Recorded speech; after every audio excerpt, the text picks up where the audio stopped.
NBA 2K7 stands as a significant landmark in the evolution of basketball video games, not just because it followed the successful NBA 2K6 but because it fully embraced a new generation of gaming hardware, particularly the Xbox 360 and the PlayStation 3, and elevated what fans could expect from realism, presentation, and control. Released in 2006, this eighth installment in the NBA 2K franchise continued the series' quest to become the most authentic basketball simulation available, pushing the envelope in terms of visuals, game mechanics, and immersive features. With Shaquille O'Neal of the Miami Heat gracing the cover, his second consecutive appearance, it was clear from the outset that 2K was doubling down on the dominance and star power of the NBA. At its core, NBA 2K7 aimed to deliver a complete NBA experience, and not just by dropping players into a 5-on-5 matchup. This game brought the ambiance, the swagger, the crowd noise, and even the sideline personalities to life in a way that hadn't been achieved in sports games prior. Visual Concepts had clearly studied televised NBA games closely, because everything, from player introductions and halftime shows to animated crowds and sideline banter, felt like it had been lifted straight from an ESPN broadcast. The inclusion of Kevin Harlan as play-by-play announcer, Kenny Smith as the color commentator, and Craig Sager on sideline reporting duties only further grounded the illusion that this was more than just a game, it was a broadcast you controlled. Gameplay-wise, NBA 2K7 refined the series' already solid on-court mechanics.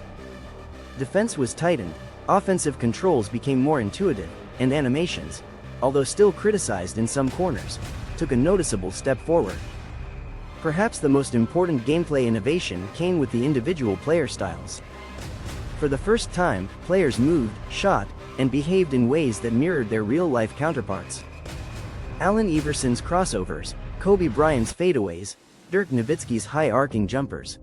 These weren't just generic animations applied to different skins. They were carefully crafted movements designed to reflect the unique identities of NBA stars. This shift signaled a new direction for the franchise, one focused not just on team strategy but on player authenticity. Customizability was also a strong suit. Players could fine-tune their camera angles, adjust the level of simulation or arcade-like flair, and dive deep into rosters.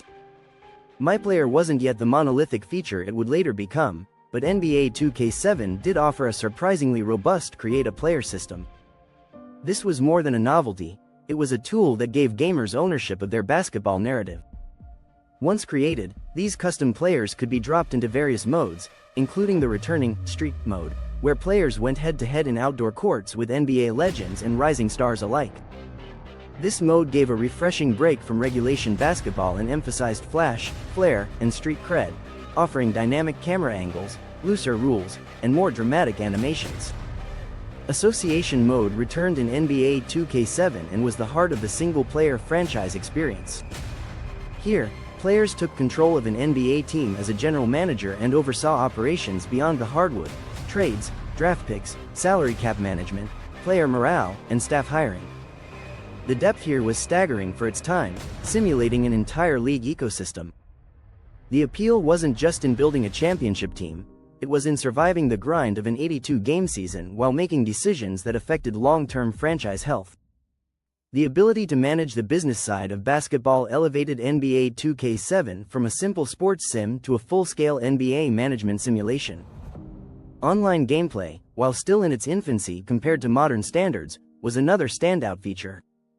NBA 2K7 supported online tournaments and introduced a team play mode that allowed up to 10 players to take control of individual athletes on the court.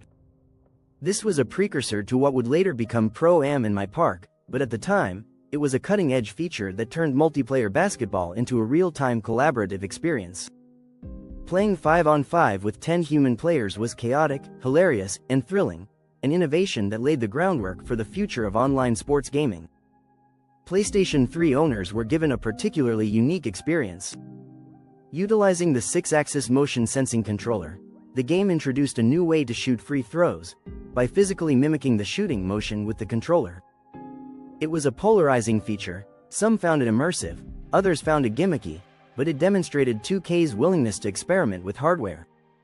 Even more fun was the ability for the opposing player to shake their controller, thereby shaking the screen during your free throws to simulate crowd noise or trash talk. It was silly, yes, but it made even the most mundane parts of a basketball game interactive and competitive. The soundtrack, while not as aggressively curated as in later titles, leaned into hip-hop and R&B with a few rock tracks, setting the tone for menus and pre-game hype. Menus were slick, fast, and complemented by stylish loading screens and highlight reels. 2K's presentation layer was all about setting the vibe. From flashy transitions to post-game highlights, NBA 2K7 was confident in its production values, rivaling the polished sheen of EA's competing NBA Live series and, in many ways, surpassing it.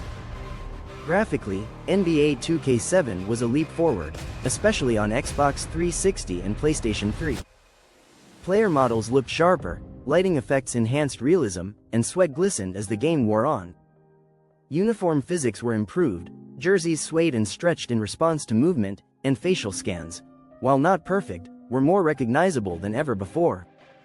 Courts were built to scale with reflective surfaces, dynamic shadows, and arena-specific lighting that captured the vibe of real NBA arenas.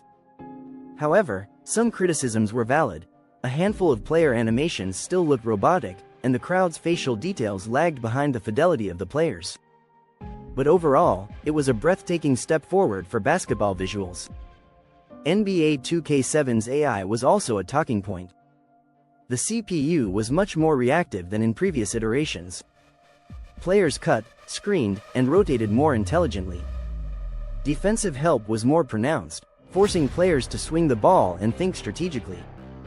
On higher difficulties, it genuinely felt like you were playing against a living, breathing team that learned from your patterns. This AI sophistication added longevity to the game. Beating the CPU wasn't about spamming pick and rolls anymore, but about adjusting your offense and staying ahead tactically. Looking back, NBA 2K7 represented a pivot point for the series.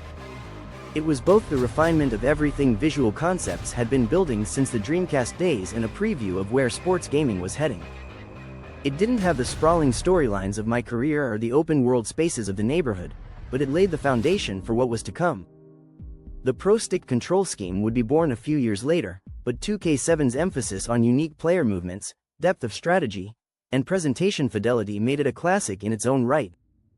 It also marked the final NBA 2K title released for the original Xbox, closing the chapter on one console generation while launching a new one in style on the PlayStation 3. It was a game caught between eras, technologically ambitious but still grounded in old-school gaming values. NBA 2K7 didn't just want you to play basketball, it wanted you to live the NBA. And for many fans, it succeeded, becoming a touchstone title in the history of basketball simulation.